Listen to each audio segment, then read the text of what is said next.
अब व्यक्ति माध्यम का तीसरा पाठ है विभिन्न माध्यमों के लिए लेखन।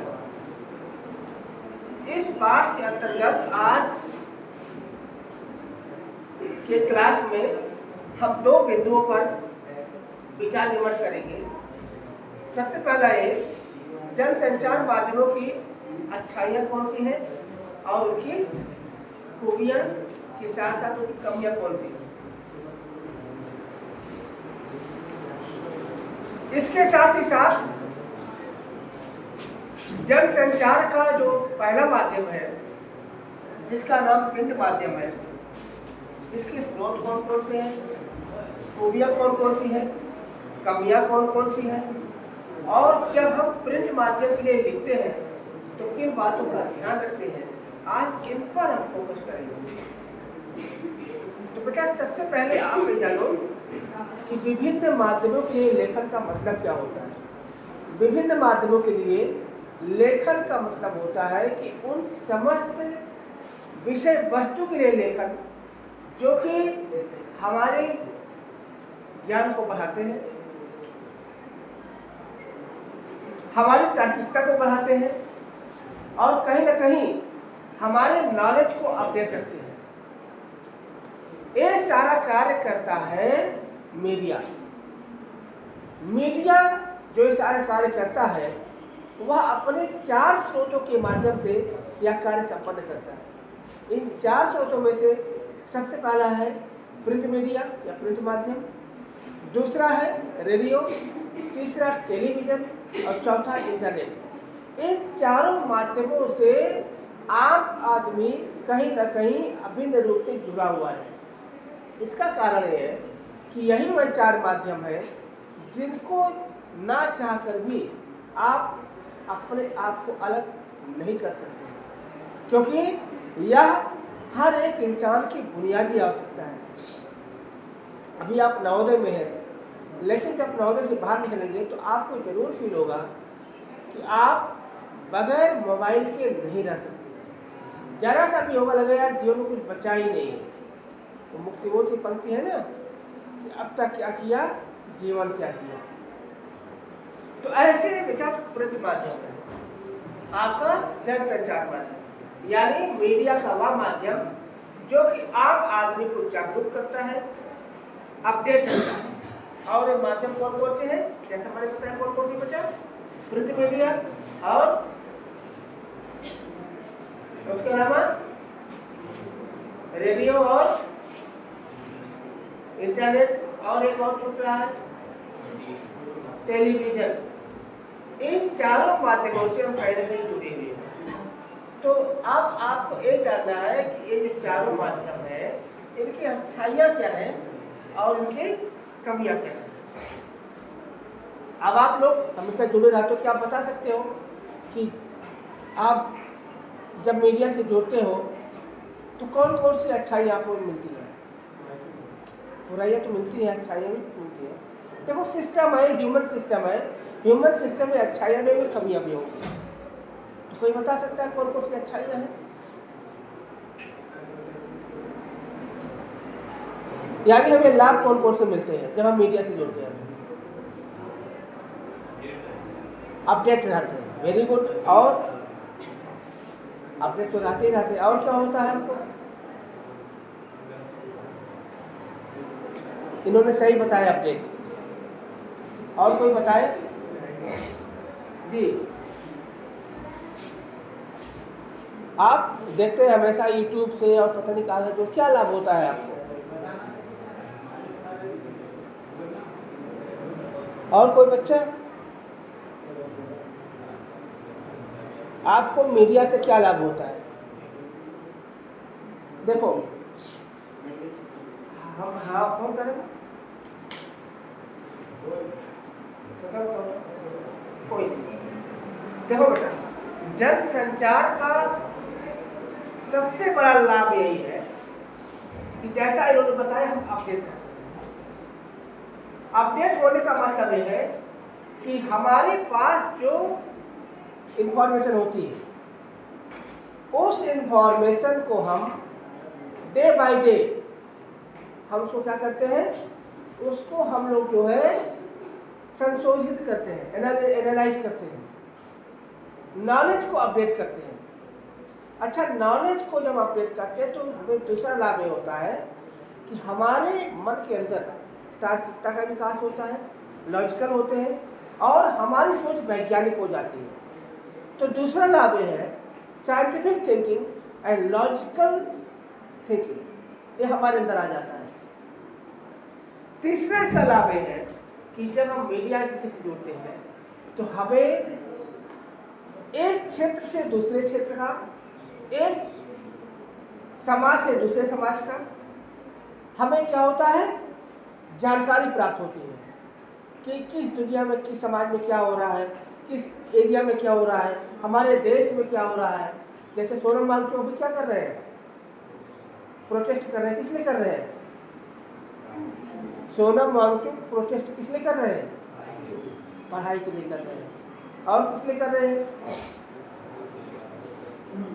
उनका बेटा मुख्य मुद्दा यही है कि नीट एग्जाम में जो काफ़ी बच्चे दुर्घटना के शिकार हो गए, उनको लेकर के वह जो है माननीय शिक्षा मंत्री से इस्तीफा मांगना चाहते हैं। यह मेन मुद्दा। और उनकी हड़ताल को लंबा समय हो गया, शायद 15 दिन से ऊपर हो गया, लेकिन सरकार मानने को तैयार नहीं है। तो कहीं ना कहीं सोनम वांगचुक के माध्यम से हमने अपने आप को अपडेट किया कि आखिर हम कैसे समाज के लिए काम कर सकते हैं। तो पहला लाभ क्या हुआ, अपडेट रखना। दूसरा लॉजिकल एंड साइंटिफिक थिंकिंग। और तीसरा क्या हुआ, जागरूक होना, अवेयरनेस आती है। हमें इस बात की अवेयरनेस आती है कि हम अपने लिए, अपने देश के लिए और अपने इस धरती के लिए कुछ न कुछ कर सकते हैं। और इस जनसंचार माध्यम का जो चौथा लाभ है, जो सबसे बड़ा लाभ है, वो यही है कि जनसंचार के माध्यम कहीं ना कहीं, किसी न किसी रूप में हमारे आत्मा की गहराइयों में बसे होते हैं। हम बगैर जनसंचार के नहीं रह सकते हैं, है ना। इसके बिना हम सोच भी नहीं सकते हैं जीने का। यह हमारी आत्मा है, हमारी प्राणवायु है। हम इसके बिना अपने वजूद को भी अधूरा पाते हैं। तो ये सबसे बड़ा लाभ यही है। जब किसी के साथ आप जीने को आदी हो जाए और वह आपसे बिछोड़ने को तैयार हो जाए और बिछुड़ भी जाए, तो आपको क्या फील होता है, यार लाइफ में मैं कुछ बचा ही नहीं है।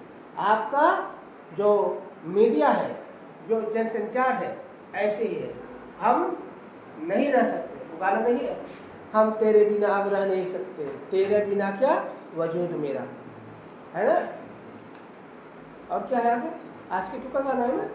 हाँ, तो हम नहीं रह सकते, कुछ भी हो जाए हमें चाहिए ही चाहिए। तो हमारा वजूद किस पर है, जनसंचार पर है। उसके बिना हम सोच भी नहीं सकते। अच्छा, ये तो हुआ कि हम रह नहीं सकते हैं, लेकिन कभी कभी क्या होता है कि जिसके साथ हम रहते इतनी खटास हो जाती है कि मिठास होने के सारे चांस समाप्त हो जाते हैं। वो रहीम दास ने कहा नहीं है कि रहीमन धागा प्रेम का मत तोड़ो चटकाए, अब टूटे से फिर न जुड़े पड़ेगा। बेटा प्यार ऐसे ही होता है, अगर एक बार दरार आ गई तो फिर उसे जो है नहीं दूर किया जा सकता है। यही हमारा कह सकते हैं जनसंचार है। इसकी सबसे बड़ी कमी यही है, क्या कमी है, कि हम अपने नॉलेज को तो अपडेट भी कर लिए, लॉजिकल भी हो गए, लेकिन अगर ये नॉलेज गलत तरीके से प्रेजेंट किया गया, सोनम वांगचुक को अगर गलत तरीके से जनता के सामने प्रस्तुत किया गया, तो इस बात की प्रबल संभावना है कि हमारे देश में विरोध हो सकता है, विद्रोह हो सकता है और सरकार पलट सकता है। यानी विद्रोह होने की सबसे बड़ी संभावनाएं रहती हैं। आतंकवादी घटनाएं भी घट सकती हैं। भाई अगर आप किसी नॉलेज को आप गलत तरीके से प्रेजेंट करोगे तो आतंकवादी तो तैयार ही होंगे, है ना। और आतंकवादी जो होता है वो आतंक का वादी नहीं होता है, वह इसलिए आतंकवादी होता है क्योंकि उसने अभी तक कोई आतंक देखा ही नहीं है, या उस आतंक को करने के लिए पूरी तरीके से वो तैयार होता है। तो पहला ये है पथभ्रष्ट होना, आतंकवादी बन सकते हैं या एटीट्यूड कुछ भी हो सकते हैं। इसकी जो दूसरी सबसे बड़ी कमी है जनसंचार माध्यम की, इसकी दूसरी सबसे बड़ी कमी है कि यह हमारे मानसिक स्वास्थ्य पर बुरा असर डाल सकता है। मान लीजिए कोई ऐसा समाचार हुआ जिसकी वजह से हम टेंशन में आ गए, तो टेंशन क्या करता है, यह सारी बीमारियों को हमारे पास बोलता है आओ आओ आ जाओ, प्यार के साथ मोहब्बत से गले लग लो, ऐसा होता है ना। टेंशन बेटा सारी बीमारियों की जड़ होती है, और यदि नॉलेज को सही तरीके से प्रेजेंट नहीं किया गया तो हम मेंटल भी हो सकते हैं, है ना। तो मेंटल होना बहुत दिक्कत की बात होती है, इसलिए यह हमारी मानसिक बीमारियों का कारण ही बन सकता है अगर हमको सही तरीके से नॉलेज को नहीं दिया गया तो पहला तो यह है कि र्यूमर से प्रॉब्लम हो सकती है, दूसरा ये है हम मेंटल हो सकते हैं, और तीसरा क्या हो सकता है, तीसरा जो हो सकता है जनसंचार माध्यम से अगर उसका सही तरीके से प्रेजेंट नहीं किया गया तो इसका ये हो सकता है कि हम इसका उपयोग विनाश के लिए कर सकते हैं। मान लीजिए आप मोबाइल का उपयोग करते हो बहुत अच्छे कार्य के लिए, लेकिन बेटा मोबाइल बम भी बनता है, पता है आपके दिमाग में नहीं, हमें जा करके फ्लार एरिया में उसको बम के रूप में प्रोड्यूस कर देना है, तो क्या होगा, लोग मर जाएंगे। तो हम इसका विनाशकारी रूप में भी उपयोग कर सकते हैं, और कहा भी गया विनाश काले विपरीत बुद्धि, जब विनाश का समय आता है तो बुद्धि पहले ही भ्रष्ट हो जाती है, जब काल मनुष्य का आता है पहले विवेक मर जाता है। तो ऐसे में हम पथभ्रष्ट तो हो ही सकते हैं, हमारी सोच भी कुंठित हो सकती है, हम मानसिक रूप से बीमार भी हो सकते हैं, और सबसे बड़ी बात यह है कि हम कहीं ना कहीं अगर इसका गलत उपयोग किए तो हम जो है बहुत बुरे तरीके से जो है कहीं विनाश ला सकते हैं।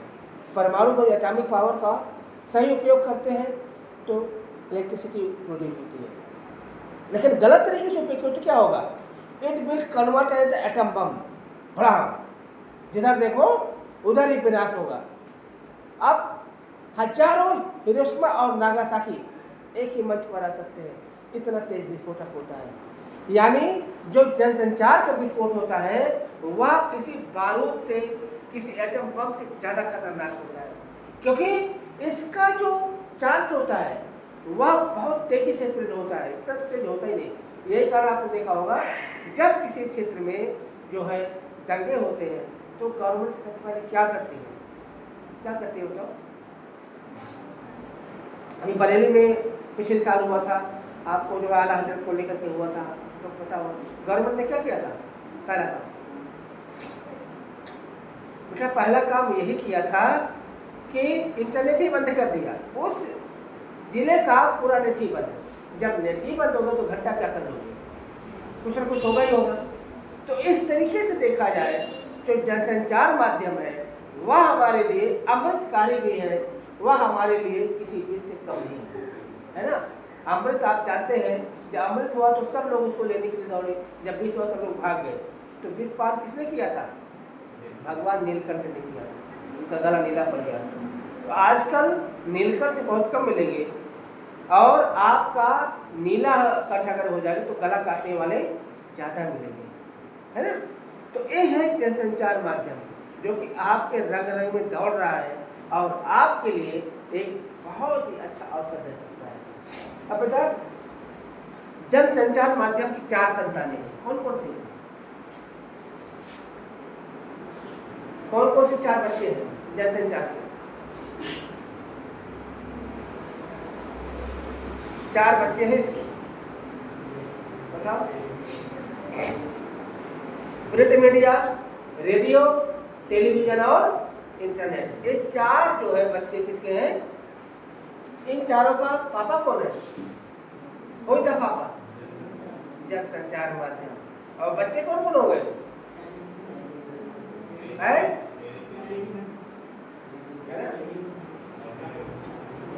प्रिंट मीडिया, रेडियो, टेलीविजन और इंटरनेट। तो जो पहला बच्चा है जनसंचार का जो कि अपने पापा को क्या कहता है, हेलो जनसंचार कैसे हो, ऐसे बोलता है। तो उस जनसंचार का देखा जाए तो पहला बच्चा कौन सा है, प्रिंट मीडिया, यानी ऐसा मीडिया जो कि हमें प्रिंटेड रूप में प्राप्त होता है, छपे रूप में प्राप्त होता है। वह आपके कौन कौन से स्रोत हो गए, इसके स्रोत कौन कौन से होंगे बताओ जरा। ये जो किताब आप देख रहे हैं बेटा ना, ये भी प्रिंट मीडिया है। आपकी पुस्तकें, आपका समाचार पत्र, आपकी पत्रिकाएं और आपका पंपलेट, ये सारे क्या हो गए, क्या हो गए, प्रिंट मीडिया। यानी ऐसा मीडिया जो हमें प्रिंटेड रूप में प्राप्त होता है। आप जब दुकान पर जाते हैं तो आपका जब कोई PDF फाइल तो क्या कहते हैं, इसको हमें प्रिंट दे दें, प्रिंट ही तो कहते हैं, कुछ और कहते हो, हमें प्रिंट चाहिए इसका। अभी आप प्रैक्टिकल फाइल बनाओगे 12 में तो आप जो है कोई PDF फाइल क्या लोगे, इसका प्रिंट ही लोगे। तो प्रिंट मीडिया का मतलब होता है ऐसा मीडिया, ऐसा सोशल वर्क जो कि हमें प्रिंटेड रूप में प्राप्त होता है। इसके स्रोत है कौन कौन से, आपके समाचार पत्र, पत्रिकाएं, पुस्तकें, पंपलेट, ये सारे क्या है, जनसंचार के स्रोत है। अब प्रिंट मीडिया की अच्छाई क्या है, ये बता सकते हैं, प्रिंट मीडिया की अच्छाई क्या है। प्रिंट मीडिया की पहली अच्छाई ये है कि हम बड़े आराम से देख करके अच्छे से पढ़ सकते हैं। पढ़ सकते नहीं पढ़ सकते हैं क्योंकि हमारे पास में प्रिंटेड रूप में आता है। दूसरी अच्छाई इसकी है कि हम जो है प्रिंट मीडिया की, कि हम पढ़ने के साथ साथ हम उसको आत्मसात करके अपने नॉलेज को अपडेट कर सकते हैं, अपने नॉलेज को जो है अपडेट करके जो है हम दूसरों तक संप्रेषण भी कर सकते हैं। इसकी तीसरी सबसे बड़ी अच्छाई ये है प्रिंट मीडिया की कि यह जो है प्रत्येक प्रकार से जो है हम इसको हम किसी डॉक्यूमेंट्री रूप में भी रख सकते हैं, कोर्ट कचहरी में पेश कर सकते हैं, दस्तावेज रूप में दे सकते हैं। यानी आपने फिल्मों में देखा होगा, बताओ सबूत क्या है तुम्हारे पास, वो आप लोग देख लिया, इक्का देख लिया, इक्का नहीं देखा, इक्का देख लिया, इक्का 21 देख लिया। तो इक्का में क्या होता है, अदालत बैठी है तो उसमें क्या पूछते हैं, हाँ तो बताओ क्या सबूत है, कोई सबूत हो तो पेश करो, नहीं तो फालतू की बकवासबाजी मत करो। तो आप क्या कर सकते हो कि प्रिंट मीडिया का जो मटेरियल होता है उससे आप ऑथेंटिक रूप से आप उसको सबूत के रूप में पेश कर सकते हो। और प्रिंट मीडिया की जो सबसे बड़ी खूबी ये है कि हम इसको लंबे समय तक रख सकते हैं, है ना। होने के डर नहीं, चूहा नहीं काटेगा, अगर जो है दीमक नहीं लगेगा तो हम लंबे समय तक। यही कारण कि आपके लाइब्रेरी में जो मटेरियल आपको मिलता है वह प्रिंट मीडिया का ही मिलता है। कुल मिला करके प्रिंट मीडिया की पहले अच्छा ये है नॉलेज अपडेट, दूसरा ये है हम इसे प्रूफ के रूप में रख सकते हैं, और तीसरा है लंबे समय तक रख सकते हैं, और सबसे बड़ी बात है आराम से बैठ करके पढ़ सकते हैं। जितना अच्छा किताबें पढ़ने में अच्छा लगता है ना, उतना आप सोचेंगे ना कि हम ऑनलाइन पढ़ें, तो ऑनलाइन पता है क्या होता है, आपको दर्द होने लगता है, बड़ा अजीब तरह का फीलिंग आता है, बहुत अच्छा नहीं पढ़ते। किताबें आप पढ़ सकते हो। कितना भी बेटा जो हमारा देसी चीज़ है ना, आज भी उतना ताकत है, तुम्हारी पिज्जा बर्गर उतना साथ नहीं देंगे जितना हमारा देसी गुड़ और जो है देसी नमक साथ देता है ना। घर घर की कहानी है, बच्चे क्यों बीमार हो रहे हैं, क्योंकि वो जो है फास्ट फूड पर जोर दे रहे हैं। तो आपका एक बच्चा जो है या फास्ट फूड देसी है तो शुद्ध देसी है, और कमियाँ क्या है इसकी, प्रिंट मीडिया की कमी क्या है बताइए।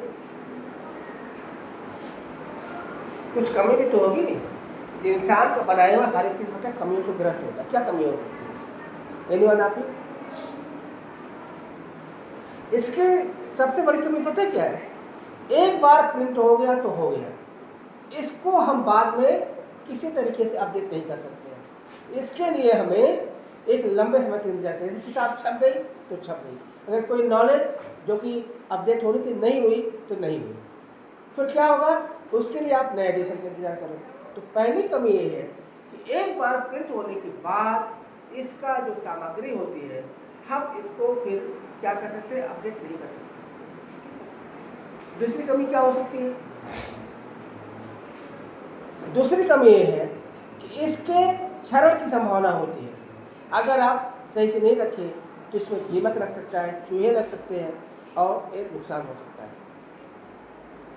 प्रिंट मीडिया की दूसरी कमी ये है। इसकी तीसरी कमी ये है प्रिंट मीडिया की, इससे प्राप्त जो सामग्री होती है, इससे प्राप्त सामग्री में तमाम प्रकार की त्रुटियों की संभावना होती है, व्याकरणिक गलतियों की और क्या क्या करके इसमें संभावना होती है।